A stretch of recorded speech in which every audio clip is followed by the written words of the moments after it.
قل هاتوا برهانكم إن كنتم صادقين.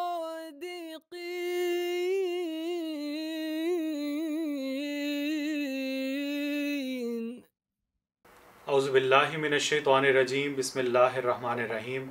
السلام علیکم ورحمۃ اللہ وبرکاتہ۔ ناظرین کرام، کتب سیدنا حضرت اقدس مسیح موعود علیہ الصلوۃ والسلام پر مخالفین کی جانب سے اٹھائے جانے والے اعتراضات کے جواب لے کر آپ کی خدمت میں حاضر ہیں۔ اسٹوڈیو میں خاکسار عبدالنور عابد کے ساتھ محترم مولانا ہادی علی چودھری صاحب شامل گفتگو ہیں جو ان اعتراضات کے جواب دیں گے۔ حادی صاحب، پروگرام میں خوش آمدید۔ السلام علیکم ورحمۃ اللہ۔ وعلیکم السلام ورحمۃ اللہ وبرکاتہ۔ ناظرین، حضرت مسیح موعود علیہ الصلوۃ والسلام نے براہین احمدیہ میں حضرت عیسیٰ علیہ الصلوۃ والسلام سے اپنی مشابہت کا ذکر کرتے ہوئے فرمایا، حضور فرماتے ہیں کہ اس عاجز پر ظاہر کیا گیا ہے کہ یہ خاکسار اپنی غربت اور انکسار اور توکل اور ایثار اور آیات و انوار کی روح سے مسیح کی پہلی زندگی کا نمونہ ہے، اور اس عاجز کی فطرت اور مسیح کی فطرت باہم نہایت ہی متشابہ واقع ہوئی ہے، گویا ایک ہی جوہر کے دو ٹکڑے یا ایک ہی درخت کے دو پھل ہیں۔ میں ابھی حادثہ اعتراض کی طرف آتا ہوں، پہلے یہ ضروری تھا کہ دو اقتباس پڑھ دوں۔ جی، آپ علیہ الصلوۃ والسلام نے اپنی کتاب براہین احمدیہ کی اشاعت کے لیے اپنے ایک اشتہار جو 20,000 کی تعداد میں چھپوائے، اور انگریز قوم کے لیے یعنی ان کو ایمان نصیب ہونے کے لیے دعا بھی اس میں درج کی، اور اس اشتہار کے آخر میں ایک عربی کی دعا بھی حضور نے لکھی جس کا ترجمہ یہ ہے کہ بار خدایا ان کو ہدایت کر اور اپنی روح سے ان کی تائید کر، اور اپنے دین میں وافر حصہ دے، اور ان کو اپنی طاقت اور قوت سے اپنی طرف کھینچ، تاکہ تیری کتاب قرآن کریم اور تیرے رسول صلی اللہ علیہ وسلم پر ایمان لائیں، اور فوج در فوج خدائے عز و جل کے دین میں داخل ہوں۔ آمین ثم آمین والحمد للہ رب العالمین۔ اب یہ دو اقتباس ہمارے سامنے ہیں، اور مولوی غلام دستگیر قصوری صاحب کا ذکر ہوا ہے جن میں حضرت مسیح علیہ السلام کی ہر بات سے ہی ان کو کوئی تکلیف تھی اور انہوں نے اعتراض کیے ہیں۔ اب ان دو حوالوں کو سامنے رکھتے ہوئے انہوں نے اپنی کتاب تحقیقات دستگیریہ کے صفحہ 23 پر یہ بات لکھی ہے کہ پس یہ دعا جو بکمال حضور باطن براہین والے یعنی حضرت مسیح علیہ السلام نصارہ کی قوم کے واسطے کی ہے کہ اللہ تعالیٰ اپنی قوت اور طاقت سے ان کو دین اسلام میں کھینچے اور وہ فوج در فوج مسلمان ہوں۔ اس رسالہ کی تالیف تک ان میں سے مرزا قادیانی کے ہاتھ پر کوئی بھی ایمان نہیں لایا، چہ جائے کا سب انگریز ایمان لاتے اور فوج در فوج مسلمان ہوتے۔ پس صریح ثابت، اب یہ نتیجہ نکالیں گے، کہتے ہیں پس صریح ثابت ہوا کہ براہین والے کو حضرت مسیح علیہ السلام سے آیات و انوار وغیرہ میں کوئی ادنا مشابہت بھی نہیں۔ جی، تو اس کے بارے میں کچھ ہمارے سامعین کے سامنے رکھتے ہیں۔ جی، تو مختصر تو یہی ہے کہ حضور نے دعا لکھی اور وہ قبول نہیں ہوئی، جی، اور دوسرا یہ کہ حضور نے لکھا کہ میں مشابہت رکھتا ہوں، تو اس چونکہ دعا قبول نہیں ہوئی ان کے نزدیک، کہتے ہیں کہ پھر مشابہت بھی نہیں ہوئی۔ حضرت عیسیٰ علیہ السلام کی کوئی دعا انہوں نے پیش نہیں کی، جی، حالانکہ حضرت عیسیٰ علیہ السلام ساری رات کون سی دعا کرتے رہے؟ ایلی ایلی لما سبقتنی، قبول ہوئی؟ انہوں نے سولی چڑھا دیا۔ تو کس چیز کا موازنہ کر رہے ہیں؟ اور ایسا تکذیب کا غبار آنکھوں کے سامنے ہے، دھواں ہے، بادل ہیں کہ کچھ اور نظر ہی نہیں آتا۔ حضرت مسیح موعود علیہ السلام نے دوسرے مذاہب عیسائیوں کو خاص طور پر براہین احمدیہ کے حوالے سے یہ بات کی ہے، دعا کی ہے کہ اس کتاب کا اثر اتنا ہوگا کہ دیگر ادیان جو ہے ان پر قرآن کریم اور اسلام کی برتری ثابت، رسول اللہ صلی اللہ علیہ وسلم کی صداقت ثابت ہو جائے گی۔ تو ساتھ دعا کی ہے، تو اس دعا میں ان کو بھی زور لگانا چاہیے تھا، یہ لوگ بھی اسلام کی طرف آ جائیں، چہ جائے کہ یہ حضرت مسیح علیہ السلام کے مخالف ہو جاتے۔ اور حضرت مسیح علیہ السلام نے اپنے پر ایمان لانے کی دعا کی ہی کوئی نہیں اس میں۔ رسول اللہ صلی اللہ علیہ وسلم کے دین میں لکھا ہے کہ اپنی طاقت اور قوت سے اپنی طرف کھینچ تاکہ تیری کتاب قرآن کریم اور تیرے رسول پر ایمان لائے، تو شرم آنی چاہیے اعتراض کرتے ہوئے کہ بجائے کوئی اس دعا میں زور لگاتے کہ ہم بھی شامل ہوتے ہیں اس دعا میں اور لوگ مسلمان ہوں، اسلام زندہ ہو، تو الٹا الزام دے رہے کہ مسیح سے مشابہت کوئی نہیں ہے۔ مسیح کی مشابہت تو بنتی بھی کوئی نہیں۔ حضرت مسیح موعود علیہ الصلوۃ والسلام کا مقام ہی اور ہے۔ تو اس میں تو براہین احمدیہ کے خواص وغیرہ لکھے ہیں اور اسی کی طرف جو ہے دعا کی ہے۔ اس میں یہ جو پہلو آتا ہے کہ دعا قبول نہیں ہوئی اور آپ پر کوئی ایمان نہیں لایا، قرآن کریم میں کسی نبی کی صداقت کا یہ معیار لکھا ہوا ہے کہ اس پر کتنے لوگ ایمان لائیں تو اس کی صداقت ثابت ہوگی؟ لوگوں کا ایمان لانا یا نہ لانا، اتنے لوگوں کا لانا یا کتنے لوگوں کا لانا، قرآن کریم کی روح سے یا کسی روح سے بھی، کسی تعلیم کی روح سے بھی نبی کی صداقت کا معیار نہیں ہے۔ ہاں، جہاں اللہ تعالیٰ فوجدار فوج داخل کرتا ہے وہاں ایک اور رنگ ہوتا ہے، مگر وہ صداقت کا معیار کہیں بھی نہیں ہے۔ تو حضرت مسیح موعود علیہ الصلوۃ والسلام پر الزام کیا آتا ہے؟ کچھ بھی نہیں۔ اور مسیح سے مشابہت کا اس سے کیا تعلق ہے؟ کوئی بھی نہیں، صرف تکذیب کرنی تھی۔ اب آ جائیں تعداد کتنی ہوتی ہے۔ فرعون نے حضرت موسیٰ علیہ السلام اور آپ کی قوم کے بارے میں کیا اعتراض کیا تھا؟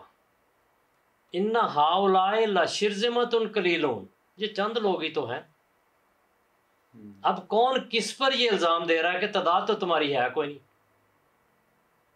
فرعون جو جھوٹا تھا، جو تعلی کرنے والا تھا خدا تعالیٰ پر، خود خدا بنا تھا، یہ بھی خدا کے راستے میں کہ یہ الہام ہی نہیں ہے، اللہ نازل کر رہا ہے اور تم کیسے کہہ سکتے ہو کہ نہیں ہے الہام؟ تو مشابہت ثابت کر رہا ہے اللہ تعالیٰ حضرت مسیح موعود علیہ الصلوۃ والسلام کی حضرت عیسیٰ علیہ الصلوۃ والسلام سے۔ میں نے خود اس پر تحقیق کی ہے۔ اللہ تعالیٰ نے حضرت مسیح علیہ السلام کو فرمایا تھا انت اشبہ الناس بعیسی ابن مریم خلقا و خلقا و زمانا، تخلیق کے لحاظ سے بھی، خلق کے لحاظ سے بھی اور زمانے کے لحاظ سے بھی دنیا میں سب سے زیادہ تیری مشابہت عیسیٰ سے پائی جاتی ہے علیہ الصلوۃ والسلام سے۔ میں نے اس پر خود کام کیا ہے۔ 100 سے زیادہ مشابہتیں ہیں ہر پہلو سے، زمانہ، تعلیم، حالات، مخالفت، علماء کی حالت، فرقے وغیرہ وغیرہ۔ مشابہت ایسی تو آپ ڈھونڈ بھی نہیں سکتے کسی دو میں، دو جڑواں ہم شکل میں بھی نہیں ڈھونڈ سکتے جتنی حضرت عیسیٰ علیہ السلام حضرت مسیح علیہ السلام میں۔ اس لیے آپ نے جو فرمایا ہے وہ بالکل سچ فرمایا ہے کہ باہم ایسی مشابہت ہے کہ گویا ایک ہی جوہر کے دو ٹکڑے یا ایک ہی درخت کے دو پھل ہیں۔ اور پھر حضرت مسیح علیہ السلام نے یہاں فطرت کی بات کی ہے، مسیح کی فطرت اپنی فطرت میں مشابہت ہے، باقی تو بات ہی نہیں کی۔ تو یہاں جو دعا کو لے کر وہ کہتے ہیں مشابہت ہے، دعا کا میں نے بھی حال بتا دیا کہ حضرت عیسیٰ کی دعا تو قبول ہی نہیں تھی ہوئی، تو حضرت مسیح علیہ السلام کی مشابہت اس لحاظ سے بھی اگر ان کے معیار کو لے تو ثابت بھی ہوتی ہے، مگر حضرت مسیح علیہ السلام کی دعا قبول ہوئی، صرف وقت کا اندازہ ہوتا ہے، بعض قومیں جلدی قبول کرتی ہیں، بعض قومیں بعد میں کرتی ہیں۔ اب اس وقت مقامی انگریز لوگوں میں، برطانیہ ہو یا دوسرے ممالک ہوں، کینیڈا میں بھی مقامی انگریز لوگ جماعت کے واقف زندگی مبلغ ہیں،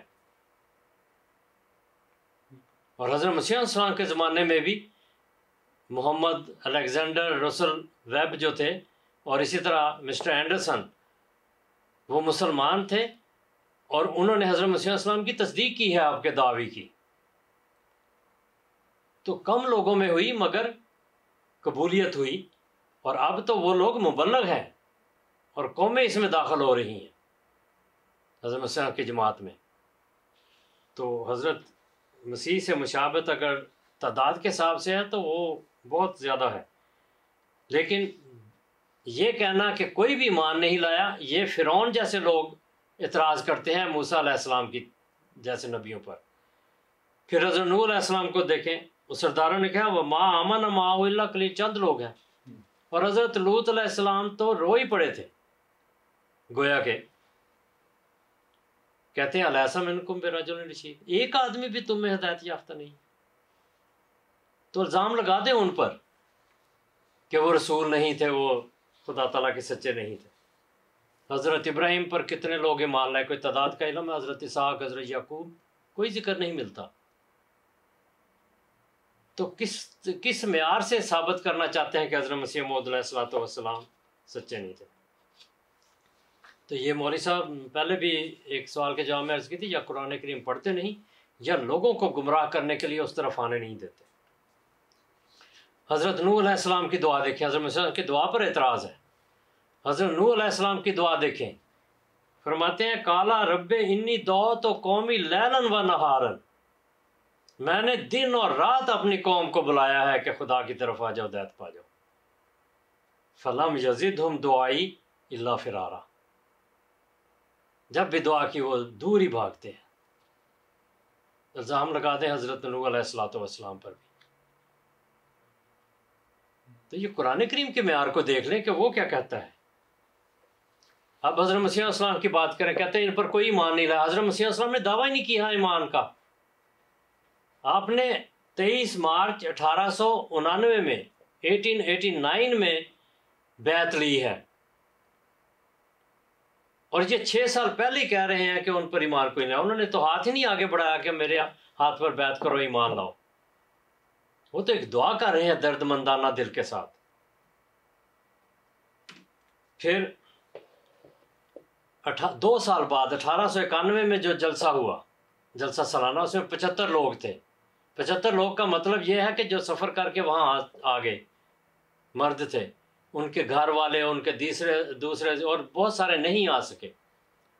تو سینکڑوں کی تعداد 2 سال کے اندر موجود تھی۔ حضرت عیسیٰ علیہ السلام پر ساری زندگی کتنے لوگوں نے ایمان قبول کیا؟ ان کے نزدیک تو وہ زندگی صلیب کے واقعہ تک ہے۔ 12 حواری تھے، جن میں سے 2 جو تھے وہ الگ ہو گئے ایک طرح سے، ایک نے پکڑوا دیا، ایک نے مخبری کر دی، ایک نے انکار کر دیا۔ 10 تھے، تو 10 کے مقابل پر یہ سینکڑوں، کتنے گنا مقبولیت ہوئی ہے حضرت مسیح السلام کو، اور اس میں غیر قوموں کے لوگ بھی ہیں۔ پھر پیشگوئیوں کے حساب سے دیکھیں، حضرت مسیح السلام کو جس طرح اللہ تعالیٰ نے نشان عطا فرمائے اور جس طرح آپ کی پیشگوئیاں پوری ہیں، عموماً کہتے ہیں کہ حضرت عیسیٰ علیہ السلام نے مردے زندہ کیے۔ حضرت مسیح السلام کے مردے کس طرح زندہ ہوئے، حضرت مسیح علیہ السلام نے کس طرح کیے، اس کی حالت تو اس کی تشریح یا اس کا مطلب، اس کا مفہوم، اس کا معنی تو یہ خود جانتے ہیں، اس کے باوجود اور معنی لیتے ہیں۔ دیکھیں یہ کہتے ہیں جو علامہ رشید گنگوہی دیوبندی تھے، ان کے جو ایک اور مفکر احرار محمود الحسن جو تھے، انہوں نے مرثیہ لکھا ان کی وفات پر، تو کہتے ہیں مردوں کو زندہ کیا، زندوں کو مرنے نہ دیا۔ تو حضرت عیسیٰ علیہ السلام کے مردہ کیا زندہ ہوتے تھے؟ علامہ رشید گنگوہی نے بھی مردے زندہ کیے ہیں۔ تو جس طرح علامہ رشید نے مردے زندہ کیے ہیں، یہ معنی جانتے ہیں مردے زندہ کرنے سے کیا مراد ہے۔ پھر آگے چیلنج بھی کرتے ہیں، اس مسیحائی کو دیکھیں ذریعہ ابن مریم حضرت عیسیٰ علیہ السلام، ذرا اس مسیحائی کو تو دیکھیں جو علامہ رشید گنگوہی نے کی ہے کہ مردوں کو زندہ کیا اور زندوں کو مرنے نہ دیا۔ کوئی ایک مردہ بتا دے انہوں نے زندہ کیا، کوئی ایک بتا دے جس کو مرنے نہیں دیا، آپ بھی مر گئے۔ تو سب سے بڑا معجزہ یہ بتاتے ہیں۔ لیکن جس طرح حضرت عیسیٰ علیہ السلام نے مردے زندہ کیے ہیں، حضرت مسیح علیہ السلام کو اللہ تعالیٰ نے وہ نشان دیا ہے جس طرح حضرت صلی اللہ علیہ وسلم کو دیا تھا کہ صدیوں کے بگڑے جو تھے، وہ مردہ جو تھے وہ زندہ ہوئے۔ لیکن جو موت کے منہ میں تھے، جو بالکل جن پر حکم نازل ہو چکا تھا، وہ بھی اللہ تعالیٰ نے ان کو موت کے منہ سے نکالا۔ یہ مردہ زندہ، حقیقت الوحی پڑھے، تریاق القلوب پڑھے، نشان آسمانی اور دیگر کتابیں، ان میں نشانات درج ہیں، نمبر دے دے کے حضرت مسیح السلام نے لکھا ہوا ہے، مگر یہ تو پہلے ہی لقمہ اجل بن گئے مسیح کے مقابلے پر آ کر قصوری صاحب۔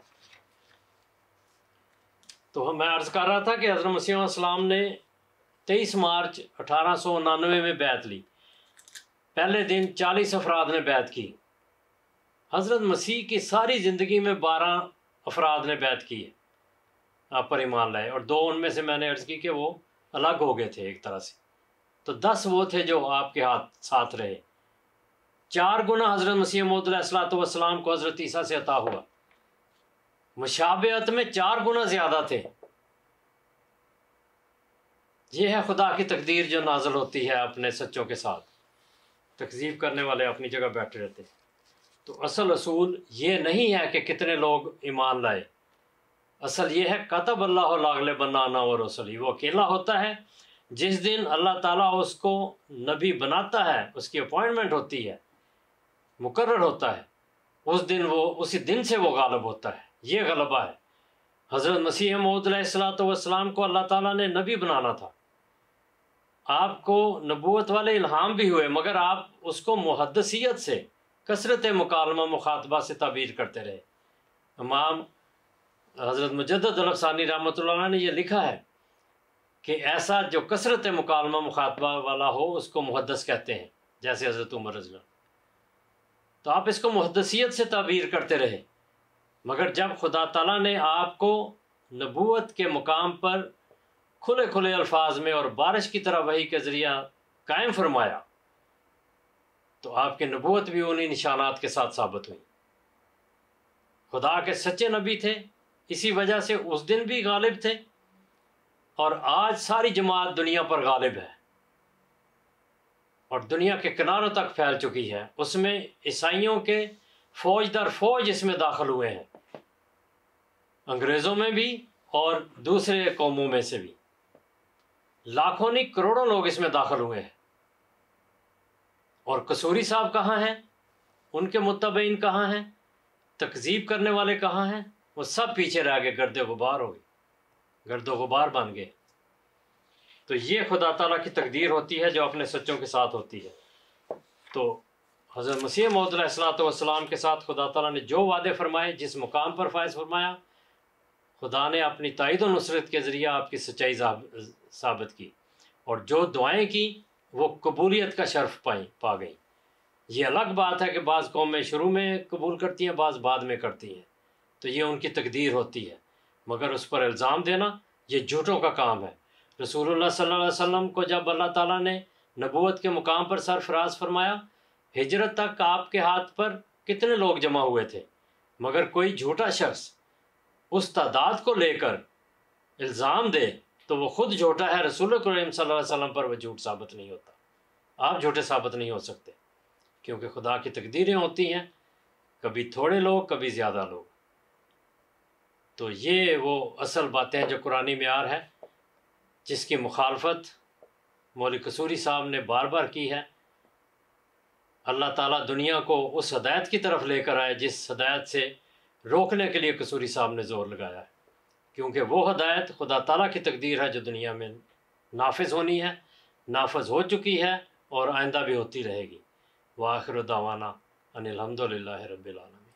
جزاکم اللہ احسن الجزا ہادی صاحب۔ ناظرین کرام، اگلے پروگرام میں ایک نئے اعتراض کے جواب کے ساتھ آپ کی خدمت میں حاضر ہوں گے۔ تب تک کے لیے السلام علیکم ورحمۃ اللہ وبرکاتہ۔ صف دشمن کو کیا ہم نے بہجت پامال، سیف کا کام قلم سے ہی دکھایا۔ احمدیہ مسلم جماعت اسلام میں نشت ثانیہ کی الہی تحریک